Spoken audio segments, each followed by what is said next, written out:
There's an incredible interview that I've done on my channel, and I'm not sure when it's going to be released to the main public. It's up in the members section. It's an interview with Michael Devin. Michael Devin, formerly of Whitesnake and currently with the Dead Daisies. And in that interview, he talks about working with David Coverdale, sort of the audition for the band. And they basically throw him in a room, they play him some tracks. Here's the bass. He brought his bass. All right, what would you play on this? And he's making quick notes, and he's having to figure out, learn songs right on the spot in the studio. And within a short period of time, cut it. And okay, on to the next song. Had him doing this like multiple songs, right? And you think if you get through that part of the audition, you think that you've got the gig, right? Okay, well, that's all I got to do, right? That's all I got to do. Then, after he does that for several songs, which is enough to fry a lot of people, man, getting put on the spot like that, having to learn things very quickly. And it's even like classic rock style riffs, dude. Sometimes things can be tricky. There could be, an odd meter thrown in here and there. And it's hard to be put on the spot like that. But then once he did that, they said, okay, now we're getting you in the vocal booth. Now we're going to see what kind of singer you are. And prior to that, he really hadn't been much of a singer. Really hadn't done a ton of singing. He had just started to try to add some vocals to the group he was currently playing with, which was George Lynch's Lynch Mob. And so now you're under the microscope as a vocalist. It's not just at rehearsal and you're singing into a mic through a powered PA. No, you're in a vocal booth and they're having you sing lines, and you're on you're in a vocal booth, you're on a studio mic, you're naked, essentially sonically naked, and they could hear every nuance of your vocal. They could isolate your vocal, and you've got everybody watching you.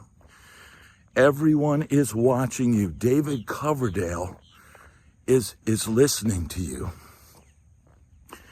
And then you got David Coverdale going, "No, Michael, you've got to open up." And all of a sudden, David Coverdale is in the vocal booth. And he's instructing you on how to belt, how to sing from the gut. And this whole talk, and beginning like this, is to talk about the importance of vocals.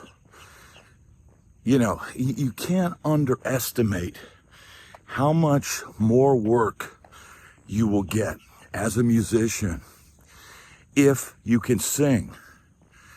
And, in this particular instance, Michael was fortunate that he at least had started singing. And he had some talent. Now, we all know people that might be great players, but have no pitch, have no tone, don't sound that great. And there's a lot of people who are self-conscious of their singing voice. Jimi Hendrix was very self-conscious of his singing voice, and no one would accuse Jimi Hendrix of having Pavarotti, a quality of voice like a Pavarotti or Elvis or anybody else that's known to have a great voice. but he found his voice. And that is the important thing. We all have something. Even if all you can do is talk, sing. You know, if you can sing or carry 4 or 5 songs in a talk sing, maybe Dire Straits. Maybe Dire Straits is something that vocally you can do. Maybe Eric Clapton, later slow hand era. Maybe, understanding your range, understanding what songs you can pull off, understanding how to not damage your voice, not wear it out, because it's going to help a band.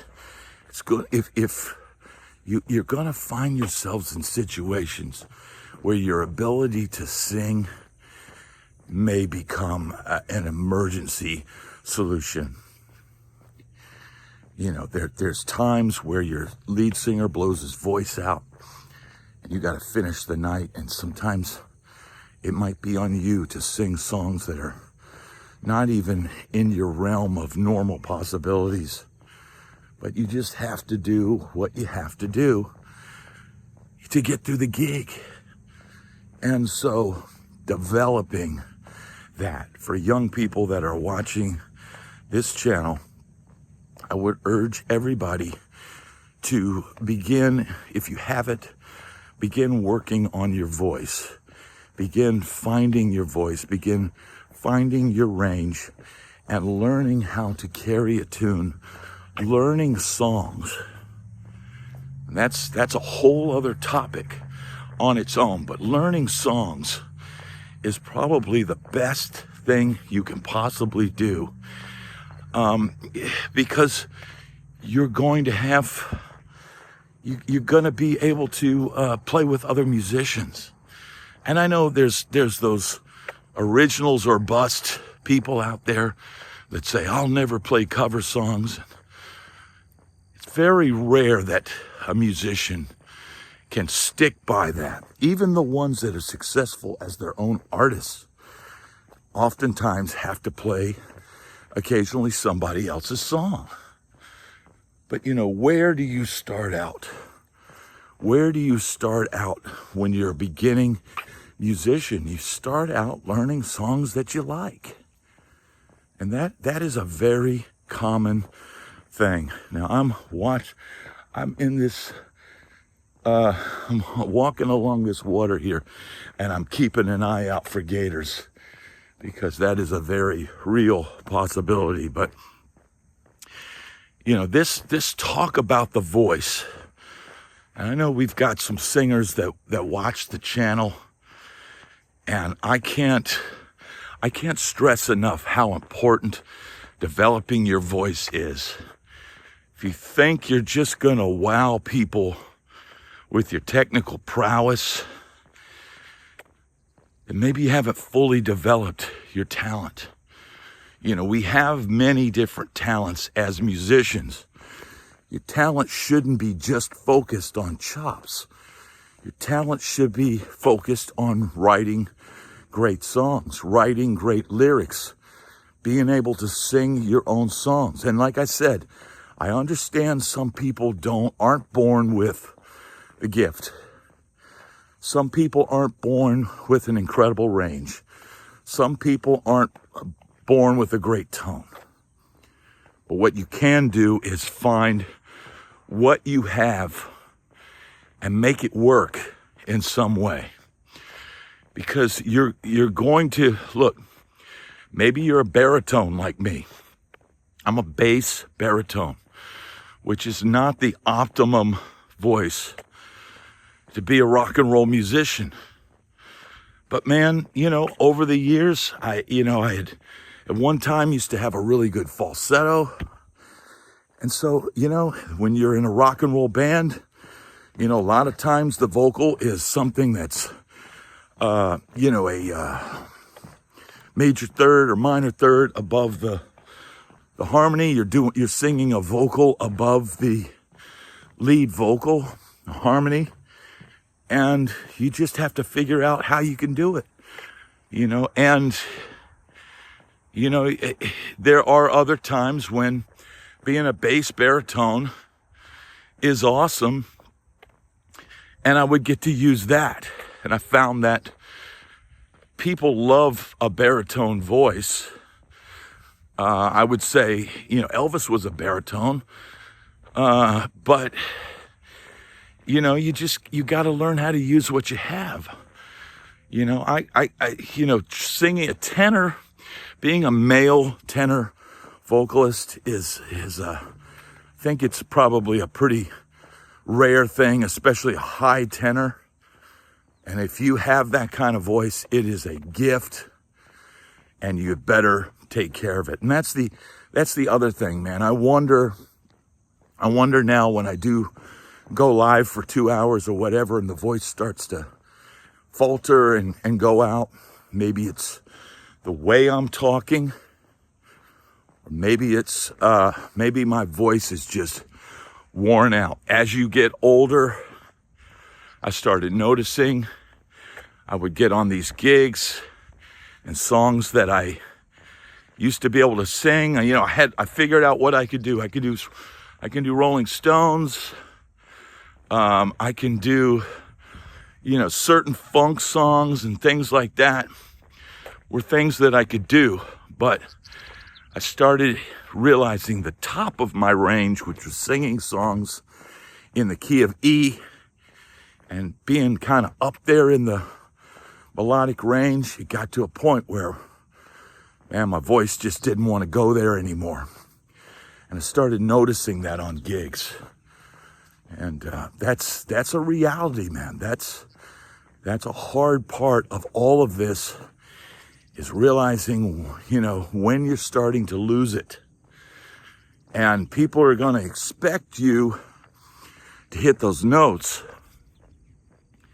And then when you can't anymore, that can be a problem. So, man, it's important. The voice is very important to take care of. It's very important to further your career. It's very important to help your band. And if you got a voice, develop it, work on it. Go ahead and take some vocal lessons. Just it's like doing anything. I know people aren't gonna mostly want to sit around and sing scales with their mouth wide open and do these vocal exercises and stuff like that. But if you go and take vocal lessons, that's what you'll do. If you go and do that once a week and have someone helping you and strengthening your voice, that would be something great for a young person to do. Go ahead and take some vocal lessons. If you're unsure what your range is, find a reputable vocal coach. Have them figure out what your range is, what you can do to strengthen it, some exercises you can do to warm up, and find your voice. If you don't do it beforehand, you could be placed in a difficult situation that he was able to get out of with flying colors, but you don't want to have to figure that stuff out under the gun in the studio with one of the greatest rock vocalists of all time, listening to you find your voice. But you know what? Kudos to David Coverdale for being patient and understanding he's got a talent before him that's maybe not as experienced, but he saw something there and he was patient and he brought it out of him. And it didn't matter whether it was in the studio or you could find if you don't develop it beforehand, you could find yourself on stage having to sing your entire singer's set because he didn't show up at the gig, or his voice is blown out, or he quits the band right before the show. And what do they say? The show must go on. So if you can sing your own songs, if you can contribute to your band by adding background vocals, or even if it's the football chorus vocal, a shout vocal, even if that's all you can do is shout a 2 or 3 word phrase, you're going to add value as your position to the band. And the same thing could be said for somebody working with a rap group or whatever. It's all vocals to some degree. So, those guys are probably less likely to take a vocal lesson and learn how to do it correctly. But they would absolutely benefit from doing that, because, as you get older, man, you've only got so many miles on those vocal cords, and the more proper technique you use, the better you take care of your instrument, the longer you're going to be able to do it.